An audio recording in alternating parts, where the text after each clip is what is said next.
Juju Chang is co-anchor of ABC News' iconic Nightline, which is celebrating 45 years and counting of historic journalism, actual journalism.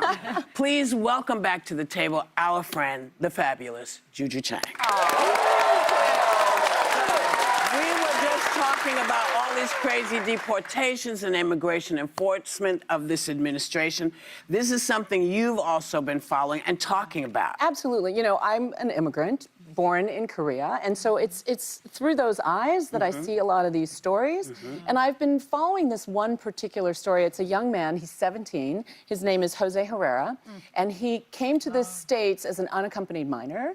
And he was finally reunited with his parents, but recently, he was picked up as his uncle was speeding. He was on his way to a construction site, right? And he's been detained now for 2 weeks. And when his mother was trying to figure out what's going to happen to him, they said, well, he's probably going to El Salvador. You can self-deport. Is he Venezuelan? He's not Salvadoran. No. And he's saying to the mom, you can self-deport if you want. She has 3 kids. She's been working, you know, all night as a seamstress. The 17-year-old son is like the second dad in the family, taking care of 3 younger siblings. And the younger siblings are missing him. And I have a 17-year-old son. Like, okay, maybe he's a gang member. The family obviously doesn't think that he is. But maybe he's not.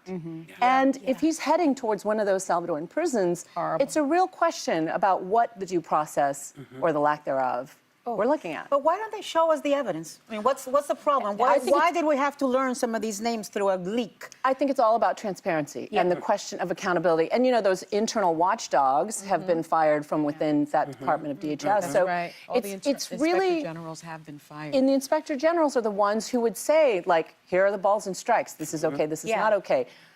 I would argue that those kinds of safeguards are important.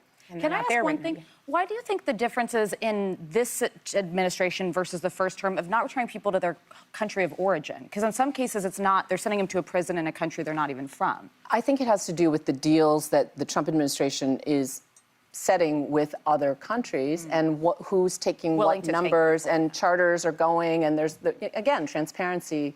Venezuela took a deportation, the first deportation flight today. The reason they are sending them to Secot in El Salvador is for performance. It is so that they can show it to their base and they can say, look how harsh we are being on these hardened criminals. The problem is, many of them are not hardened criminals. Right. And the other thing in order for them to, you know, in order for it to support the narrative that he has built, that Tren de Aragua is this, you know, threat to the country, when it's a small gang in Venezuela. And yes, prosecute every single one, but sending innocent people. Aren't there hundreds of thousands of Venezuelans here, and there are only about 100 people? There's 0.09% of the Venezuelans that are here, less than 600, who are suspected of being Tren de Aragua. As opposed to the 800,000. But the other thing I would say is one of the first deportation flights went to India.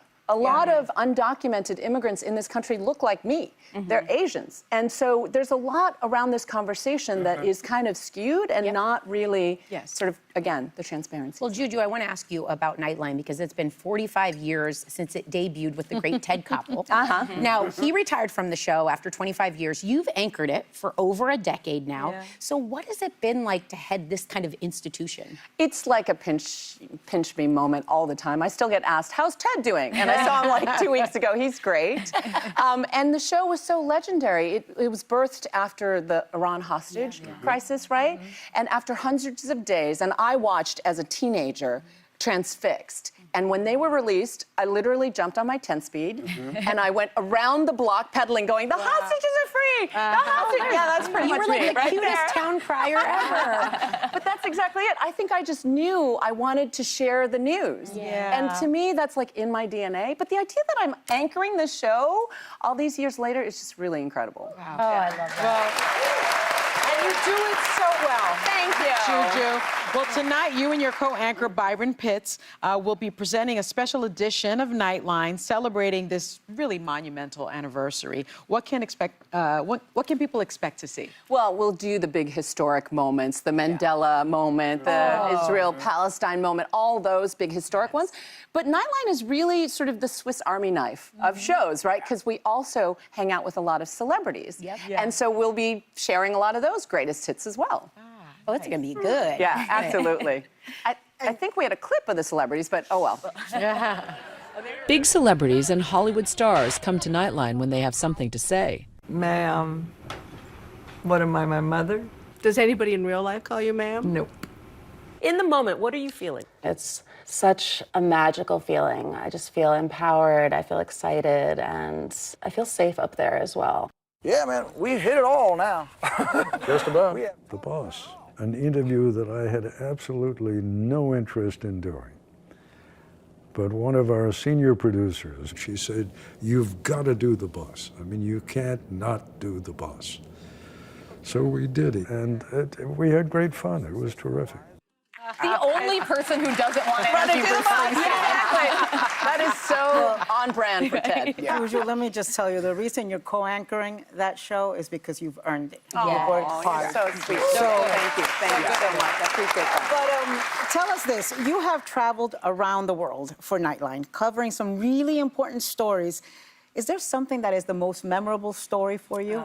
It's hard because literally my least favorite part of anchoring the show is actually anchoring. I love being out in the field. Yeah. I have one vivid memory of hanging out with giraffes in Kenya. Oh, that is cool. At the Giraffe Manor. Giraffe Manor. Exactly. Look at that. Yes. And I love it because this is the classic Nightline where it's fun, it's entertaining, but also you get deep into the conservation of these giraffes who are going through what they call a silent extinction. Yeah. So you get to be both serious and fun, and it's just Love that. What did giraffe eat off your plate?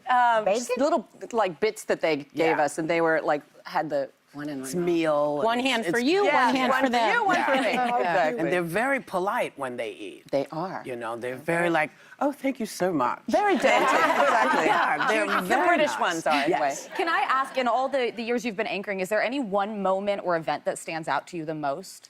Oh my gosh. I actually think it might have been Hurricane Sandy because I've covered so many natural disasters all over the world, but to have it on my home turf was crazy. Yeah. But one of the other things, shout out to Sunny Hostin, because when we deep dip into our archives, whether it's Scott Peterson, Susan Smith, the Menendez brothers, we're like, get Sunny on the phone. And then we always benefit from your expertise. Our thanks to Juju Chang. The 45th anniversary episode of Nightline airs tonight at 12:35 Eastern. I'll be up right here on ABC. Yeah, I will be. And streams tomorrow on Hulu.